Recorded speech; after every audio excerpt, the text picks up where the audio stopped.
Why does everyone spread out so much at these things? You guys are hiding in the back.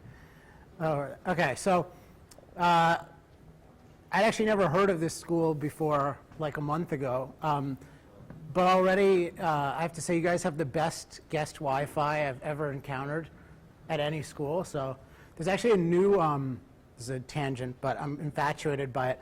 There's this, I don't know if it's new, but I just realized you can download all of Wikipedia on your iPhone. It's just 4 gigs. So as I'm speaking, even if I accomplish nothing else tonight, when I leave, I'll have all of Wikipedia on my iPhone. So I'm pretty impressed. Pretty impressed by that Wi-Fi. I could tie that into energy, but I won't. All right, so I don't know any of you guys, so I want to just do a little bit of polling so I can tailor a bit of what I say toward where you guys are coming from. And the first question is, how many of you are getting class credit for this? All right, so I'll really have to motivate you, because all you have to do is sit and then you win. Okay. More involved question. This is going to have 3 possibilities. The basic question is, what do you think of the direction that the green trend or the green movement in America is taking us? So I'm sure everyone sees the term green all over the place, you know, in recycling, energy, related terms like sustainability. So there's this whole trend which has been around for many decades, but in the last decade for sure it's become really, really big. And the kind of basic question is, what do you think of it? And I'll give you 3 options. One is you think it's essentially good, so we're heading in a positive, or it's bringing us in a positive direction to the extent we're doing it. One is you think it's essentially bad, it's bringing us in a negative direction. And one, it's either you're confused about it or you think it's a mixed bag. All right, so think about that for a second. Positive, mostly negative, mixed bag. And if you think it's 99% positive, say positive, don't say mixed bag. All right, so who thinks it's essentially positive? The green movement. All right, who thinks it's essentially negative? All right, we're going to have a fun talk tonight. And who thinks it's essentially a mixed bag? So I think that's pretty reflective of the culture.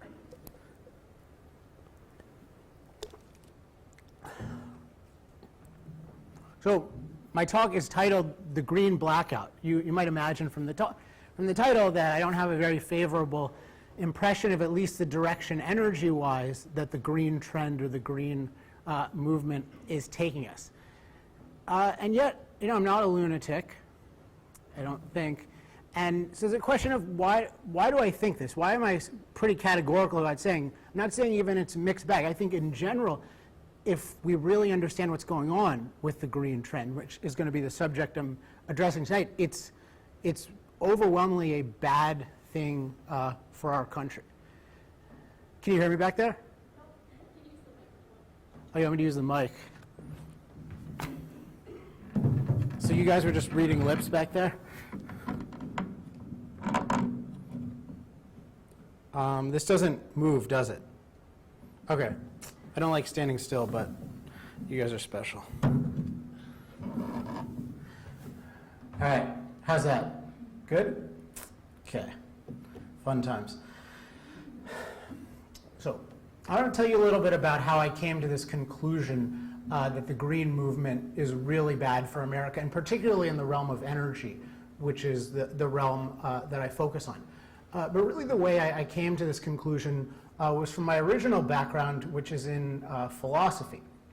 Now, I don't know if you guys have taken philosophy classes or not. In my experience, sometimes they're really good and sometimes they're really bad and really useless. But I was fortunate enough to have a couple of really, really good philosophy teachers who impressed upon me that philosophy is a really practical subject. So philosophy is a study of what are the fundamental questions in life, and then the different thinkers' answers to them, and trying to get at, you know, what is the good? What should we go after in life? How should we go after it? What is a good society? What should be man's relationship with nature? Questions like that. And what was impressed upon me is this is not just something we do in a classroom and then leave. It's something that, depending on how we think about it, it affects our own lives, whether we like it or not. So each of you in this room has a philosophy of life. Now, it might be a mixture of different philosophies, but it's still a philosophy. And so one idea I got was that it's really, really important to think about what your philosophy is. And the same thing is true in a culture. You have the issue of what is the philosophy our culture is going in, or is it many different ones? And then the green movement has a very, very definite philosophy.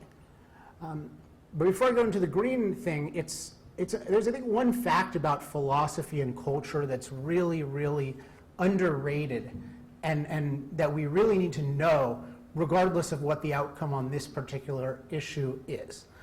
And that is that it is extremely, extremely common for societies to accept self-destructive philosophies. It is extremely, extremely common for societies to accept self-destructive philosophies. And this is an important fact to know. So can anyone think of an example of societies, let's just say in the last 100 years, that have accepted self-destructive, like philosophies we would all agree were really, ended up really, really badly. And as a benchmark, lots of people died. Okay, so the Soviet Union. What's that? Holocaust? The Holocaust, right. So Nazi Germany, National Socialism in Germany. Any others? The rise of Islamic fundamentalism in Iran. Okay, so the rise of Islamic fundamentalism in Iran, particularly the 1979 revolution.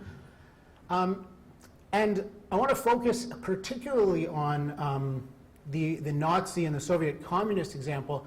And actually, even the Nazi one I think is the most interesting, because that is, in many ways, almost the most unfathomable thing. You know, how could people how could this possibly happen? How could people commit such unspeakable evil? And it seems like there's this idea of, well, we could never do anything like that. Our society would never be involved in anything that destructive. And you know, they killed 11 million people, including 6 million Jews. And the communists killed a total of about 100 million people. So numbers-wise, even worse. And yet, what's so interesting about the German case is that intellectually, Germany was the most admired nation in the world at the time and before. If you look at American intellectual history, like our leading universities that were around in the 19th century, so Duke and other places, that's where I went to Duke, but other places weren't around back then. But if you look at like Harvard and Yale and other places, they had a mass pilgrimage. They sent all of the intellectuals to Germany to learn the cutting edge ideas of the world. You know, this was going to be the place that we really learned how to think about the issues of what is right and what is man's what should be our relationship with nature and how should we form a more perfect society. Germany was known as the land of poets and philosophers. And yet it was in that land that one of the most evil movements in the history of the world took over. So it's really important to realize, and unless you have this idea that I think there's a modern conceit that, again, oh, this could never happen where we are, you know, we're somehow special. You need to think about why you think that, because I don't believe that that's a very convincing explanation. Now, if you say that we have a much better philosophy, that can be a convincing explanation, but then that raises the question of what is our philosophy, and have we examined it, and do we know what direction it's going in? And of course, I'm going to say we haven't examined it enough. We're picking up one that's gone in a very negative direction, and we need to reverse course.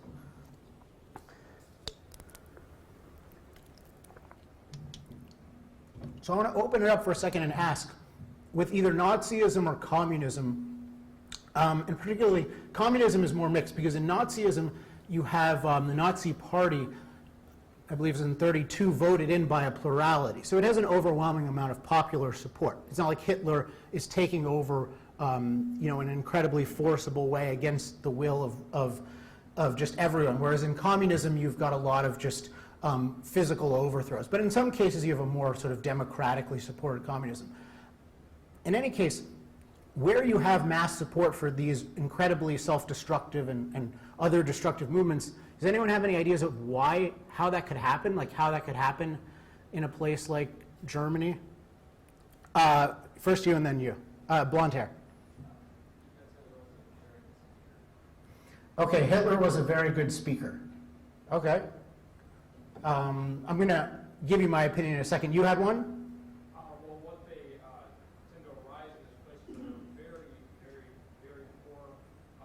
They have suffered lots of violence and increase in passion, and then you have these behaviors, Hitler being a good example of coming in with some kind of vision to end all that and turn it around.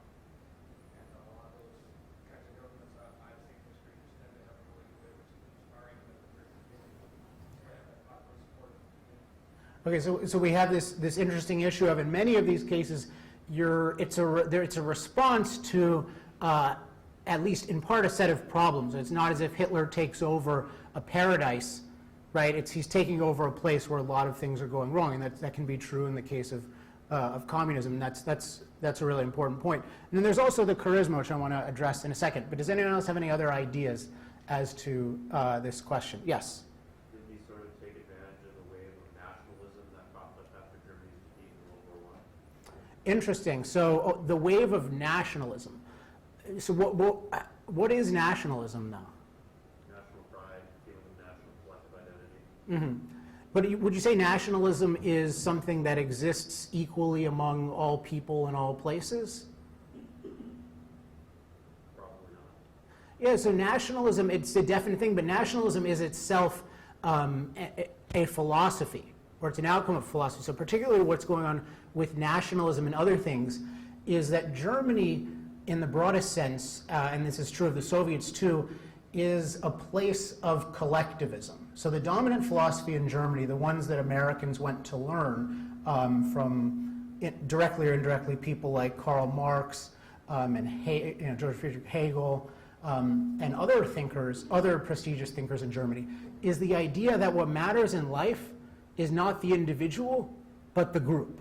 So the group has supremacy over the individual. And this is very, if you look at the American founding documents, this is very much in contradiction to those documents, which are very focused on, the individual's right to life, liberty, and the pursuit of happiness.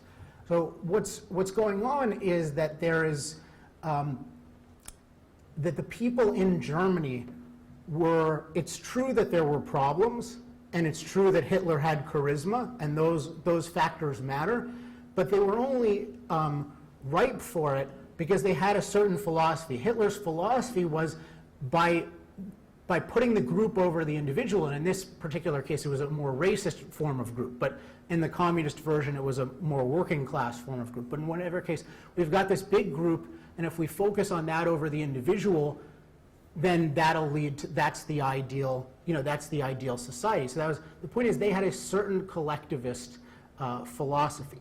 And because collectivism was in the minds of everyone, when there was a problem, what's going to be the solution? Well, more collectivism. So if the German people haven't united, if they're doing really badly after World War I, then the solution is, well, we have to unite even more with the essence of the German people, including the essence of their race after World War I. And the person who's perceived as most charismatic is inevitably going to be one who has that kind of philosophy. If Thomas Jefferson came to Germany, and that time in history, it would have been very, very difficult because he was, he's running it up against all of the dominant ideas of the time. So this idea, just in my own thinking and my own development, this basically determined what I decided to do with my life, but whether it had or not, understanding the world in this way, I found very, very powerful in terms of looking at why certain societies go right and then why societies go wrong. Now, I think it's a helpful exercise. So it's good to know that the world can go wrong in this way. And then it's good to understand that that there can be bad philosophies. But then that raises a question. Well, how do you know when you have a bad philosophy in your society? So for instance, we have the Green movement and the Green philosophy. And I guess that most people here don't, even if you said you support it, you wouldn't have a clear idea of like, this is exactly what it is, or it's just that you think it's generally the right direction.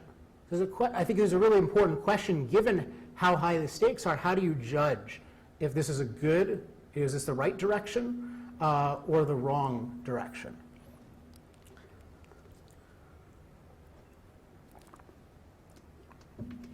And there are two ways of looking at this that I I think are helpful with everything, and then I want to apply them to the issue of the green movement and particularly green energy. So one is judge philosophies not by their promises, but by what they mean in action. Judge them not by their promises, but by what they mean in action. I'll explain in a second, but there's a good analogy here to human affairs. I mean, has anyone here ever met anyone in a friendship or romantic relationship where the person was a really good talker, but it turned out to be a complete jerk in reality? Okay, maybe I'm the only one who has had this rare experience, but you start to, there's the expression, actions speak louder than words, which is a very good expression. With most people, you'd be better off judging them if you could just close their mouths and just watch what they did in life. Then I remember I was coming up, when I was young, I wanted to be a writer, and I fortunately had a lot of good people encouraging me, and I noticed a lot of other people said, oh, I want to be a writer too, and I thought, oh, they want to be a writer. And then I noticed they never wrote anything, and I thought it was weird, and then later someone pointed out to me, you know, just because they say it doesn't actually mean that they believe it. Well, with ideas, this is much, much more important, and it's not that the ideas act, but you have to look at what do the ideas really mean in action? What would they look like concretely if implemented? So let's take the idea of communism, now, or socialism, either way. There's sort of one core political idea in socialism, which is the idea that they call government owns the means of production. Now, government owns the means of production, and it's going to use it to benefit the common good or the collective. Now, if you just hear it on that level, and especially let's take the current situation where many people are upset about, you know, the 1% and the 99%, and you can ask me about that in the question period, what I think of that, but you know, there's like certain people getting bailouts, and there's obviously certain unfairness in the system. What's our response to that? And if you just take it as, well, yeah, government should own it, and it should divide it, you know, it should do it for the common good, it should do it fairly. If you just take it on that level, sounds good, right? I mean, why not?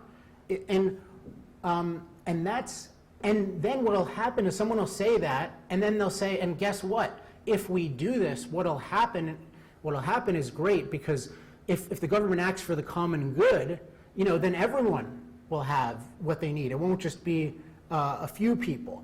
And you know, the things that we'll produce, they won't be frivolous things. People will produce what they really need. And in Marx, with communism, he said explicitly that the state would eventually fade away. So eventually we won't even need a government, right? Everyone will be conditioned to live in this perfect collective harmony where we all love each other and everything goes great. And you know, I wouldn't say it sounds great to me exactly, but it has a certain appeal to it.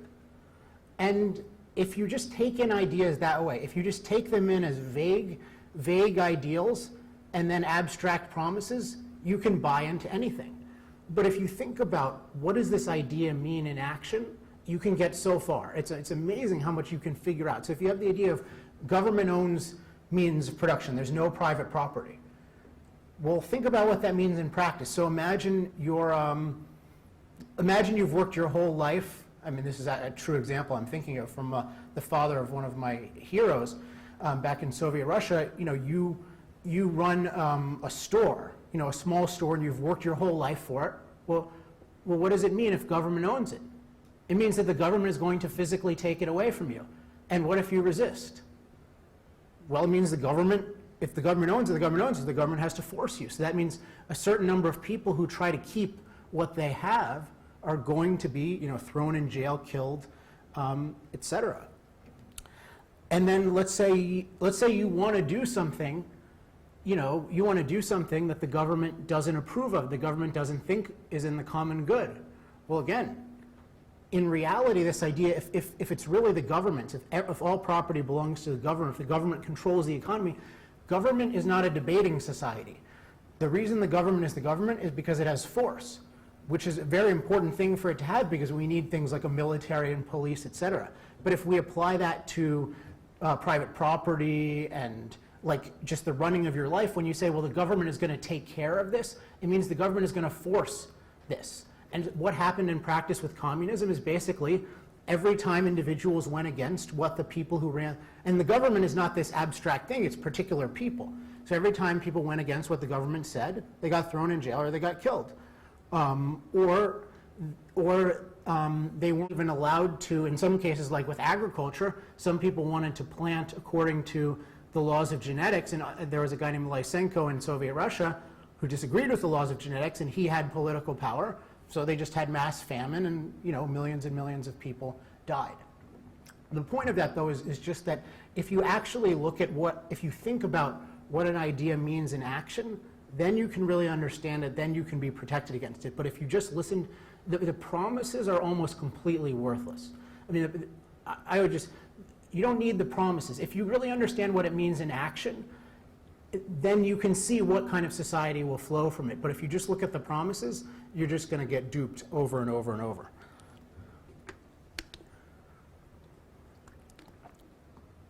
So that's the first one is judging by action, the meaning in action rather than promises. The second thing pertains to the gentleman. You raised the issue of with Germany, but with other places that often you'll have a bad philosophy take hold in response to problems in a society. So, and this can be true in human relationships too. You're in a relationship and the person has certain problems and you need to break it off, or at least it needs to be changed, and then you just go swing to another relationship where the person can be even worse. And this can be friendship, romantic, just a common type of thing. And the key, and it's certainly true in any sort of political system, because there is no Garden of Eden type political system where every single thing works exactly perfectly. But if someone is talking about a new type of system, he can pretend that it's a Garden of Eden where everything will work exactly perfectly. Because if you're comparing a fantasy to reality, yeah, you can make it look really good. But if you, what you have to do in thinking about it is do not take for granted the achievements of the existing system. So the second mistake let's put it positively, appreciate the achievements of the existing system. Now, in some cases, there aren't. So Matt, let's take the American Revolution as an example of this.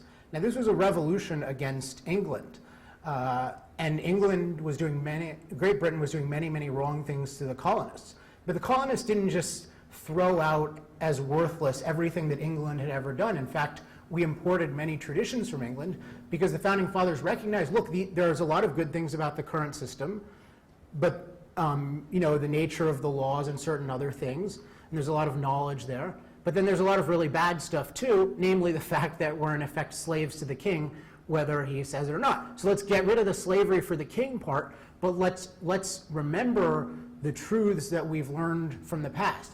As against, if you look at, this is getting a little into history, but if you look at the French Revolution, it's much more a baby out with the bathwater situation. You have a real problem, and then you create just as big a problem. So you go from a dictatorship to a dictatorship. The point is, when we are looking at any sort of, especially a radical new philosophy or a new philosophy, and I'm all for new philosophies. I mean, the organization I run offers a new environmental philosophy, but we still have to look at it critically by, again, looking at what it says in action, and then not taking the achievements of the current system for granted.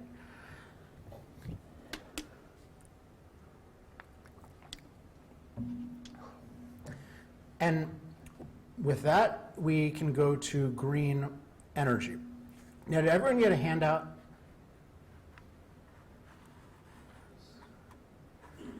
Oh, that was someone's job that I didn't tell them to do.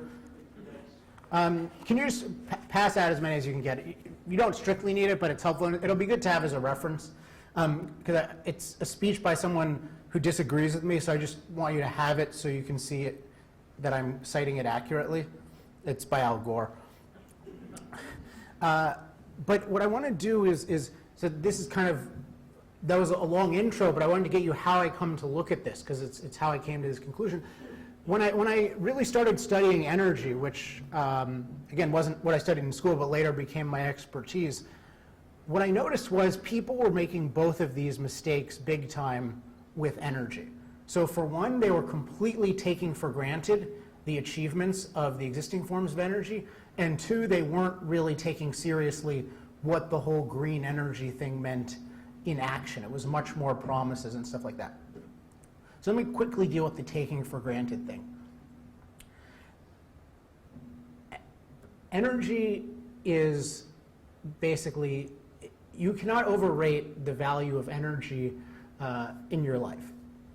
Now, by energy, it's funny because we talk about energy all the time. I usually poll people, and most people don't, and I can sympathize because I certainly didn't even learn this in college. What is energy? So energy is our capacity, our ability to do physical work. And in physics, you learn work is force times distance. So it's basically your ability to move things around. And whether we don't really realize it, but just the whole world we live in, I mean, the world of plentiful food and shelter and even clean drinking water. So the whole economic world we live in and the whole environment we live in, which I think is also we take for granted. We actually live in the cleanest environment in history. Now we can talk about, is there a threat from global warming, but at least at the present moment, we live in the cleanest and best environment in history in terms of overall things. That's why we have the highest life expectancy. And ultimately, all of this comes from energy, because the default situation that we live in economically and environmentally is we're very poor, and nature is a pretty hazardous place. And the reason is because we don't have much energy at our disposal. All we have is our physical muscles, and then eventually they use animals in a couple of different ways. But it's only once we can figure out how to have machines that use massive, massive amounts of energy to do huge amounts of physical work for us. That's how we can afford to have buildings like this. That's how we can have water sanitation facilities. That's how we can have skyscrapers. That's how we can have amazing food from all over the world brought to us. That's how we can have agriculture that feeds 7 billion people. That's all powered by oil and natural gas. In the late 60s, they thought that that the world could only hold 3.5 billion people max, and that everyone would starve beyond that. And now we've doubled that, and people are better fed. And this is all because we figure out more and more ways to produce energy. So you can ask me more about this later, but basically, energy is the foundation of a healthy economy and a healthy environment. Both of those two, without cheap, plentiful, reliable energy, both of those go down the tubes. Now, we have to realize is that what the world we live in, the high energy world we live in, is completely unprecedented. No one could have even imagined that we would be as wealthy as we are, and again, it's all supported by energy. So the forms of energy that support us today, we can't just take for granted that, oh, it's super easy to create lots of energy, so whatever form of energy we use is fine, because the forms of energy that we use today are the ones that have actually, in practice, made our lives amazing. And historically, we know this is incredibly hard because it's only been done once. And if we look at the forms of energy, the overwhelming form of energy is, anyone want to say? What? Okay, oil, but a little broader than oil? Yeah, fossil fuels. So fossil fuels are about 86% of the energy production in the world. So again, I'm going to talk a little bit about the global warming issue, but whatever you believe about that, you have to recognize that fossil fuel production has led to this amazing standard of living. And thus, if we're going to talk about other things, we better make sure that in action we have evidence that they could do that. Otherwise, we could really fall off a cliff. So that's, and what I noticed in the discussion of energy is that whether even the supporters of fossil fuels, let alone the opponents of fossil fuels, they didn't seem to really appreciate how valuable this was and how critical this was. So if someone says, yeah, energy is fossil fuels have been amazing for our lives, they've been amazing for our environment overall, and again, it's not that everything has been perfect, but in the net it's been amazing, but there's this big problem, that I would respect intellectually, but all I would hear is only negative. And so this is the classic thing of completely taking for granted the positive, which is the sign, which is one sign that you have to watch out for what people are going to put over on you. And then the next thing is the action issue, and that's what I want to focus on for the rest of the talk. Show of hands, how many people have this Al Gore talk? Okay, I'll read you a couple things, but I recommend getting a copy at the end. It's worth having. It's an important speech. So here again is, what I want to share is just, when looking at the whole green energy movement, what I saw in action, because the rhetoric sounds really, really good, or the promises sound really good. So I'm going to read from Gore. This is a speech he gave in 2008 that got over 3 million signatures and is regarded as one of the most important green energy speeches in the last decade. And I think it is one of the most important, although I disagree with it profoundly. He says, what if we could use fuels that are not expensive, don't cause pollution, and are abundantly available right here at home? Okay, that sounds good. That sounds like a good promise. We have such fuels. Scientists have confirmed that enough solar energy falls on the surface of the Earth every 40 minutes to meet 100% of the entire world's energy needs for a full year. Tapping just a small portion of this solar energy could provide all of the electricity America uses. Again, sounds really good. And then he says, listen to the language. Today, I challenge our nation to commit to producing 100% of our electricity from renewable energy and truly clean carbon-free sources within 10 years. And then finally, at the end, really interestingly, he says that he discusses, quote, renewable sources that can give us the equivalent of $1 per gallon gasoline. What's gasoline around here? I haven't, it's like $3.50? Yeah, almost $4. Okay, in California, it's quite a bit over $4. That would be really good, right? I mean, under $1 a gallon, who wouldn't want that? So the thing about it is, if we just judge it on the level of promises, it's like, great. I mean, basically the promise is, we can give you energy that's cheaper and cleaner. Well, who is opposed to that? And I'm not raising my hand, even though I said I'm against the green movement. So the point is not that I don't think that the promises, if they were true, would be nice. I mean, I think they would. I just think that they're not, to put it mildly, not accurate promises. And this is where the observation of action comes in. So what Gore is saying, basically, is that he is, with the dollar, especially the dollar per gallon, he's basically saying that he and his friends have a thing that's 4 times better, and at the time it was in 2008, so gasoline was even more expensive. He's got something that's 4 times better than, you know, what we're using. Well, if you had a thing that could sell for less than $1 a gallon, gasoline equivalent, what would you do with that idea?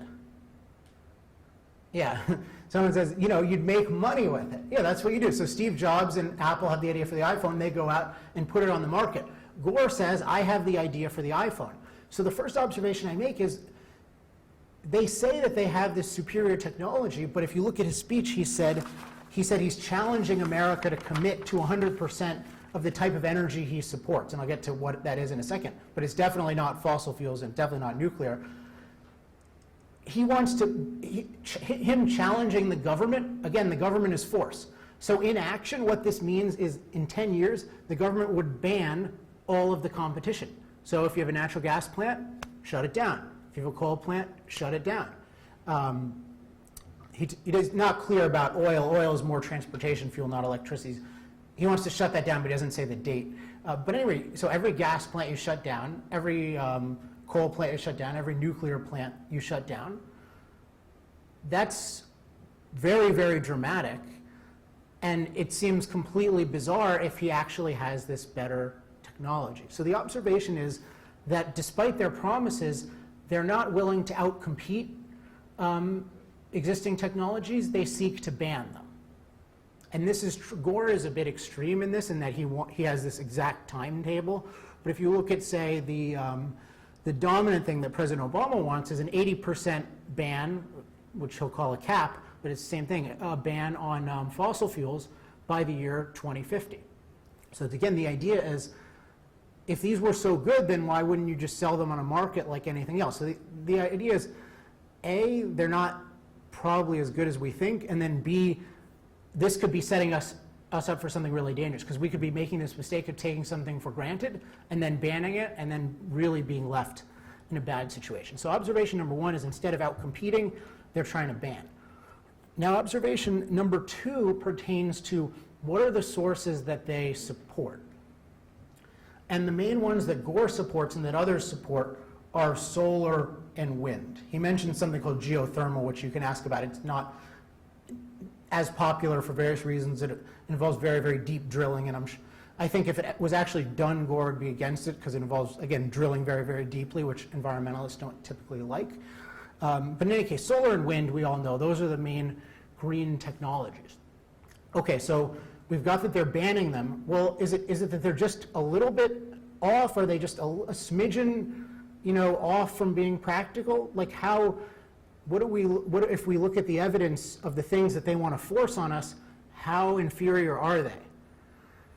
And to do this, it's good to look at, again, action in the sense of history. So for the last 40 years around the world, green energy has been a very popular cause. Most people don't know this, but it was popular in America, and in particular, it was popular in Europe. And what they said is if we give lots and lots and lots of money and special privileges to these forms, then at a certain point they'll get momentum, and then they'll lead the world. Because after all, aren't the sun and the wind free? In a sense, they are. So what happened? Well, let's ask this. After 40 years of all of this experimentation and subsidies, what percentage of energy production in the world, and this includes progressive Europe, I don't really think it's progressive, but it's called progressive. What percentage is from solar and wind? Okay, so I'm gonna start at a certain number, and you have to raise your hand if you think it's either this or higher, and then keep your hand up because I'm gonna go lower. Okay, so 50%, 25%. Come on, raise your hand. Commit. No, keep. Yeah. Oh, keep it up. Keep it up, just so we can see. Okay, 15%. 15%. This is the energy of the future. 10%. 5%. 4%. 3%. 2%. 1%. Okay, so you're all wrong because it's less than 0.5%, so if you round, it is 0%. So 0% of the world's energy. After all of this hype comes from solar and wind, and you can throw in geothermal. 0.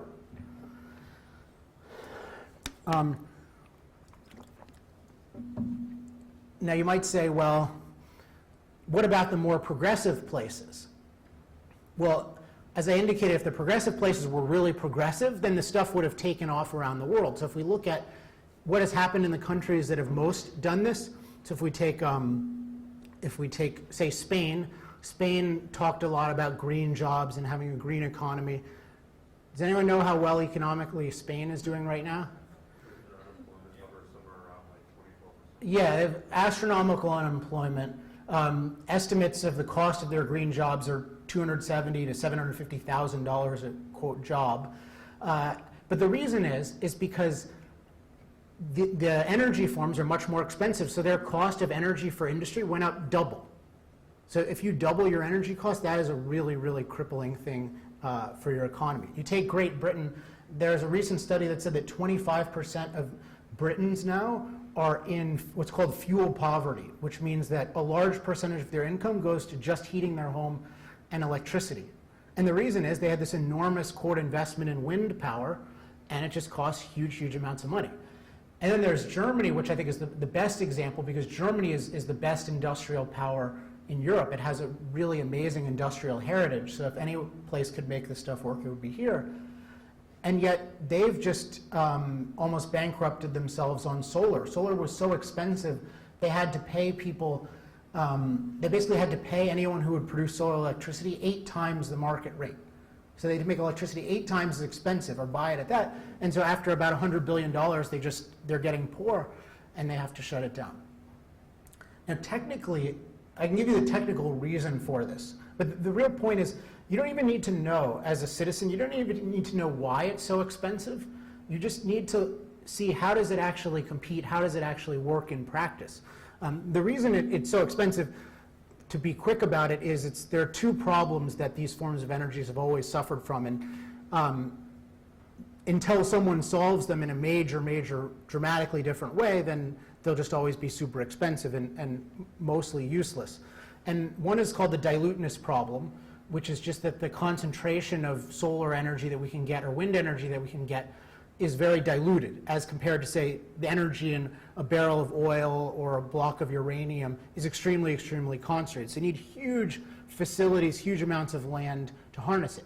And then the worst problem is what's called the intermittency problem, which is just the fact that the energy doesn't come in a consistent, reliable flow. So the wind doesn't come in consistently, the sun doesn't come in consistently.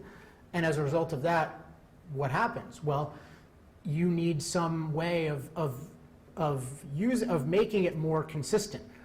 And that either means you need some sort of enormous battery, which doesn't exist and would be extremely expensive. Just to give you an idea, the replacement battery on a Tesla, you guys know what a Tesla is? The electric motor car, which is a beautiful car. It's a $36,000 battery. I mean, batteries are really expensive, and there's nothing remotely this size. So the usual thing they do is they just run a fossil fuel plant to back it up. But that kind of defeats the purpose of using the wind in the first place. So in Texas, in England, the only reason it's working at all is because they have fossil fuel plants backing things up. So these are radically inferior. And as an analyst myself, I have nothing against solar and wind. It's just these are the facts about how they work and how they don't work. But as a piece of evidence, it's really suspicious. Okay, so they're in favor of these, they're banning some technologies, and then the technologies they want to mandate are radically inferior. And then the third piece of the puzzle is that there are actually CO2-free sources of energy, non-CO2 emitting sources of energy that are practical, that the green movement opposes. So you could say, well, maybe we need solar and wind, maybe we need something because global warming is such a catastrophe. Now, I don't happen to believe this. I think it's minor warming, and it is easily dealable with by human technology, and I can explain why later. But in any case, if you believe that this is the catastrophe of the century, then you would be looking for every source imaginable of how do we stop it. And one major source of cheap, plentiful, reliable energy that doesn't emit any CO2 is hydroelectric power. Power from, using the gravity of water and creating a dam and creating electricity from that. And yet the biggest opponents of hydroelectric power are members of the green movement. And the reasons they cite are, they say, dams are bad because they have too much of an impact on nature. They get in the way of free-flowing river and the Chinook salmon and the beauty of nature. They have too much of an impact. So an example I like to cite is, if you go to the Sierra Club website, on one page you'll see they're opposed to global warming and it's the catastrophe of the century. On the next page, they brag on their list of accomplishments all the hydroelectric dams they've shut down, even though that would be apparently part of the solution. Or James Cameron, after he made Avatar, which is basically just an attack on capitalism and implying global warming in many ways, right after that, you'd think, oh, he's a big fan of hydroelectric power. He went down to Brazil to help Greenpeace, which is also anti-hydro, shut down the third largest hydroelectric dam in the world in Brazil. So again, this is suspicious to say the least. And then nuclear power is even more. The thing about hydroelectric power, it's a great source of power, but it's limited in the sense of it can never really substitute for all the world's power because there are only a certain number of rivers that can provide the water that you need. But with nuclear, there's no such issue at all. So theoretically, I'm not in favor of this, but theoretically, all the power plants in the world could be substituted for by nuclear. And nuclear emits no CO2. It also emits no air particulate matter. Now again, the issue is not, is nuclear 100% perfect? If we look empirically, nuclear is the safest form of energy, which shocks most people. And the reason is actually because a nuclear power plant literally cannot explode. The material in it is non-explosive, and that helps a lot because with most other plants they can explode, and that means you can do a lot of instantaneous damage, whereas with something like even Fukushima, which was really overblown, the danger to the local population was overblown, but whatever it is, you can move away, and that's why no one died of radiation in Fukushima. Whereas if you take a look at, say, Deepwater Horizon with BP, you have an oil rig explode, there's no time to go anywhere. But in any case, even if nuclear had above average danger, if you really believed that there was this apocalyptic climate change, you would be world's biggest supporter of nuclear power. And yet Greenpeace is an enemy of it. Sierra Club, World Wildlife Fund, every major environmental organization, almost every major green organization is anti-nuclear. And what's interesting is the language that they use. So just as they were talking about free-flowing rivers, they say it's unsafe, but if you point out, well, if you look statistically, it's actually the safest form of energy ever devised, and it's no emissions. And there are fairly easy ways to deal with the waste, which is why we're not all, a bunch of three-eyed people like you would guess from watching The Simpsons. And yet, so what they keep saying is it's unnatural, or we're tampering with nature, or they talk about radiation as if it's some voodoo thing, whereas radiation is just a natural physical phenomenon that we get from the sun, and you get twice as much of from living in Denver as Florida. And in any case, so what there really is there's this really interesting, we shouldn't be messing with nature. That really seems to be at the heart of it, and it's there. And then it's also in the hydroelectric example. We shouldn't be interfering with free-flowing rivers. I want to talk more about this in the question period, but my conclusion is that the reason that they want to ban the most effective sources of energy, that they completely take their benefits for granted, and they want to ban the most effective non-CO2 emitting sources of energy, and they only want to support solar and wind, has nothing to do with solar and wind being any good at generating energy. It's because solar and wind they regard as having the least impact on nature. Because in solar and wind, people think, we're not mining nature, we're just getting our energy from the sun. We're not being greedy, we're not taking resources from the earth. Now, if you know how a solar panel or windmill is made, this is a joke, because you have to use insane numbers of materials because these are huge structures. And some of them are very rare, and some of them are extremely, extremely toxic. But nevertheless, that's the reason. That's what's going on, is this ideal of we should have less of an impact on nature. And what I submit is that is really the core of the green philosophy. If you look at the different things that we talk about under green, what they all amount to is we should have less of an impact on the world around us. And I think that is the completely wrong way to think about environment. We should care deeply about environment, but we should recognize that the way to have a good environment for human beings is we need to impact nature a lot. We need to build, if we care about the climate, the people who are best off in the climate are the people who have heating and air conditioning and sturdy structures. If we care about clean water, we have to have water purification systems. If we want clean air, we have to have forms of power that have moved us to having very clean air, despite what people think, compared to in the days past when you didn't have modern energy technology. The way you got your heat was you had to burn wood or animal dung inside your hut or inside your home, and you had tons and tons of, you're breathing in tons of smoke, which millions of people in the third world die from still every year. So the whole way of thinking about these issues as low footprint, low impact, anything that's anti-changing nature is wrong. Because having a better environment is all about improving nature, is all about modifying nature to benefit us. So we shouldn't focus on minimizing our impact. We should focus on maximizing our improvement. And that means we need clear laws against pollution, absolutely. And it means that if someone, and we need clear property rights. So if you contaminate my environment or I contaminate yours, there are penalties. And sometimes people will make mistakes, but people will make mistakes in any country. But if you look at the overall trend, our environment has gotten vastly, vastly better to the extent that A, we've protected property rights, including pollution, and B, to the extent we've left people free to improve our environment. With what the green movement is saying is that needs to stop, that needs to be slowed. We need to stop trying to change nature, and we need to just start more and more leaving it alone. And they don't just want that as an idea that we discuss in a discussion group, they want that to have the force of law.